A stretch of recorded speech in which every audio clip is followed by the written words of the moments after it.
Today, we're cracking open one of the most peculiar and contentious stories in the chess world. We're talking about Claude Frizzle Bloodgood. Now, I know the name alone hints at a character straight out of a Bond villain movie, but was he a chess mastermind, a cunning con artist, or a bit of both?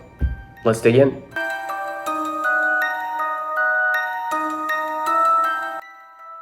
Claude was born on a warm summer day, July 14th, 1937, in Norfolk, Virginia. We don't know everything about his childhood, but we do know that chess captured his heart early on. By the late 1950s, he was deeply embedded in the chess community, not just as a player, but as an organizer and statistician for the Virginia State Chess Federation. At this point, his rating hovered around 2043, a respectable figure, but not earth-shattering. To put it in perspective, today that would rank him around the 74th best player in Virginia. Respectable, but Claude wanted more. But Claude's ambitions in chess were interrupted by his darker urges.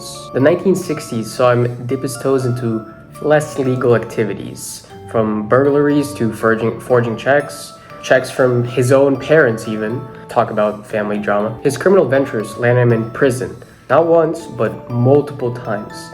And in a dark twist of fate, after threatening to kill his mother, who he mistakenly called his stepmother for some reason, he did just that. He killed her. 9 days after being released in 1969, he murdered her, rolled her body in a carpet, and dumped it in a dismal swamp. Now, the law caught up quickly, and Claude was back behind bars, this time with a death sentence that was later commuted to life imprisonment following the 1972 court ruling in Furman v. Georgia. That's not important. But prison bars couldn't cage Claude's chess ambitions. Inside the walls of the Powhatan Correctional Center, where he was incarcerated, he found a new kingdom. Remember, Claude was a registered USCF tournament director, so he was in a very unique position. He started organizing chess tournaments inside the prison around 1972. And here's where it gets really interesting, or fishy, depending on your view. Claude's strategy was ingeniously nefarious. He registered numerous inmates with the USCF, many of who were new to the game. Here's the kicker. He would orchestrate matches where these new players would face off against each other, allowing some of them to rack up wins and thus inflate their ratings. Then he would step in, challenge these artificially boosted players, and defeat them, raking in points in the process. His ratings skyrocketed, peaking at an incredible 2759 by 1997, making him the second highest rated player in the nation. But wait, how good was Claude really?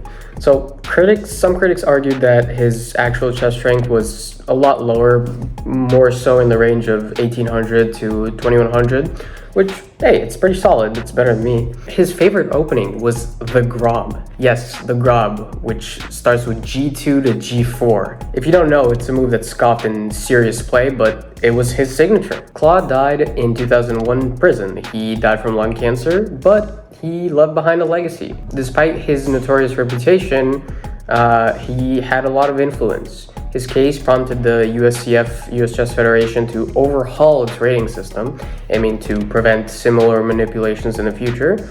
Of course, I should mention, Claude maintained his innocence in numerous interviews, insisting he was just playing the cards or the pawns. Speaking of which, Claude did a number of crazy things. He confessed to a bunch of things he wasn't. He said he was older than he actually was. He said he was a Nazi spy in World War II. Crazy stuff. It's too much to even describe his whole life in a single video. So, if this video gets traction, perhaps I'll make a part 2 going a little bit more in depth. But yeah, that's the story of Claude Frizzle Bloodgood. What a great name.